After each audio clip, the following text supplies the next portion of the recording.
Greetings, Virgo and Virgo rising. This is your Western forecast for January 2025. In my weekly forecast, I discussed the 4 outer planets changing signs, and by July, August 2025, they would have all shifted into different signs and in harmony with each other. And I talked about how this is a major, rare paradigm shift for society and the world at large, wanting to slowly push this into a better world.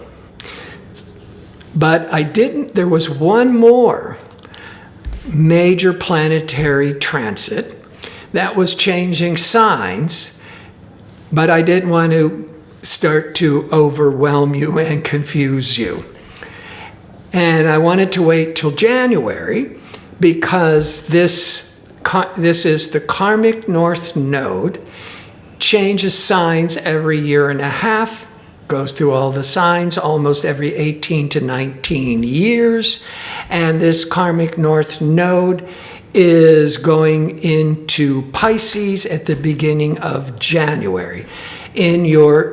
Transiting into your 7th house of partnerships and marriage and contracts for a year and a half. But being the karmic north node, it's challenging you to embrace new approaches. It's triggering karmic lessons or for the betterment of growth. Now, it is Pisces is in the opposite of Virgo. So the opposite is the significant other. So the karmic north node right now is entering into your 7th house of marriage, partnerships. And the karmic north node, it might even be that you're meeting a very karmic relationship that doesn't have to be intimacy and love and romance all the time. Could certainly be a business association. But before I get into more of that, if you've been watching my videos every month, I start with where is the new moon?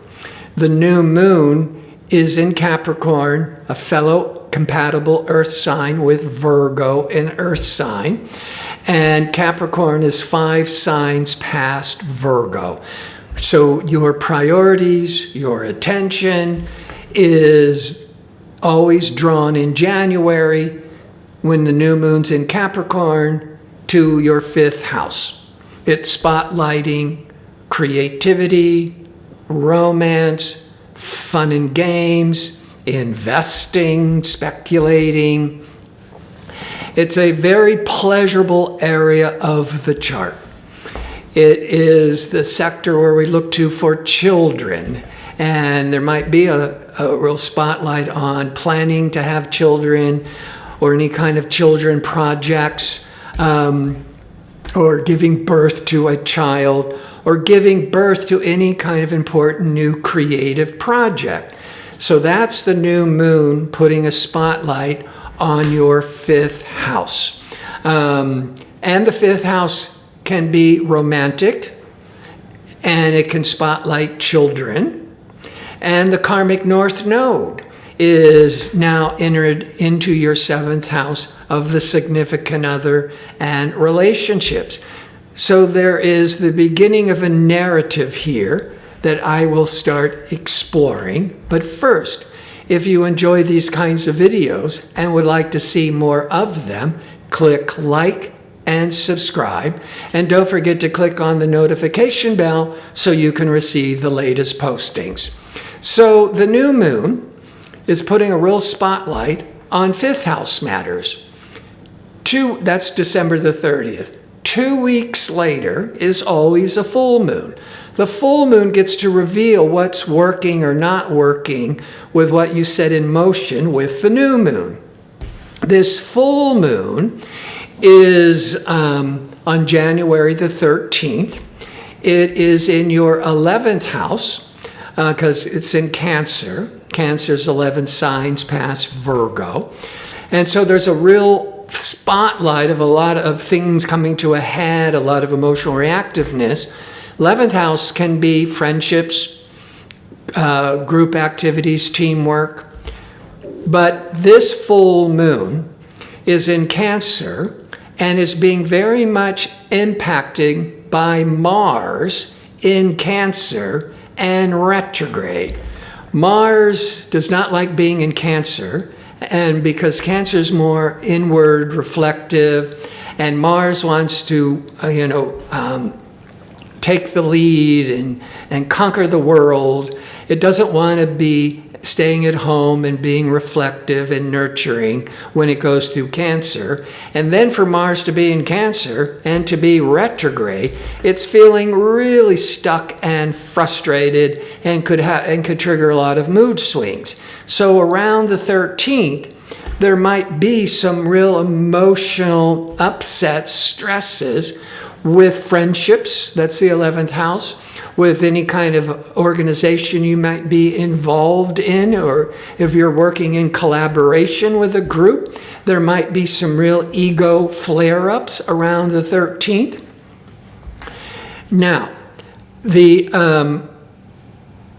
Mars went, as I discussed in December's forecast, the yearly forecast, ambitious, assertive Mars every 2 years went retrograde in the sign of Leo on January the 6th. December the 6th.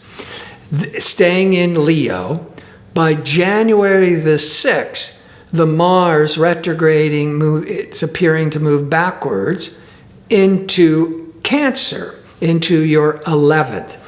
And from January the 6th, where it's retrograde, till February the 23rd, where it starts to go direct, releasing all this pent-up energies in the 11th house, till April the 17th.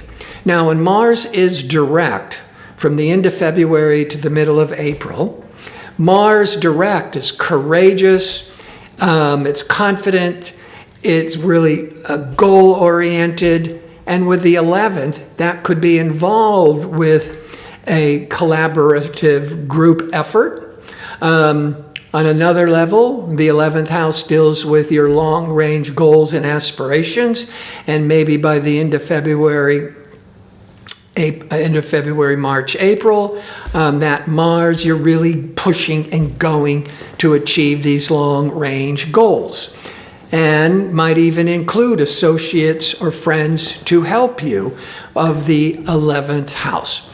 Now, the karmic north node, there could be some major challenges that in hindsight, you might even think this was all meant to be. It could change the course of your life. But Venus is the planet of love and creativity. And Venus goes through all the signs once a year. In all of January, Venus, loving Venus, will be in Pisces. The karmic north node has just moved into Pisces. But Pisces is the exalted sign for Venus. So the best of the promises of Venus can more easily manifest when Venus is transiting Pisces. So Venus is already being the talents, the desires, the romance, it's already being amplified with Venus in Pisces. The karmic north node, wherever it's traveling or whatever it's contacting, it's really intensifying. So Venus is the natural ruler of the 7th house of relationships, because Venus is the planet of relationships. The 7th house is the house of all kinds of relationships. Certainly love, but could still be in personal, professional relationships. And here's the karmic North Node moving into the 7th house. So this January could certainly deepen a relationship to start to feel like this is the one and wanting desire a deeper, closer connection. You could meet somebody that maybe doesn't always have to be right away, but you could meet somebody that it feels like a soulmate that's meant to be. And then you're adding in that Capricorn new moon for all of January, spotlighting the 5th house of children and romance, and Venus and the North Node in the 7th house of partnerships and marriage. There's a real creative, romantic side that's trying to awaken. And with the Mars, after it stops spinning at wheels and it gets more directed and focused by the end of February, then it's really, the Mars is really helping you go after your long-range goals. Now, in business, so personally, this can be really romantic. This can also be conceiving, giving birth to a child. But in business, you could be attracting a really important, life-changing contract or a business partnership that in time will realize that this was very karmic, life-changing, and meant to be. I want to thank you for watching. If you'd like information on how to book an astrology reading or to check out my 2-question offer, visit my website at gardino.co. That's .co. Until next month, be safe and well.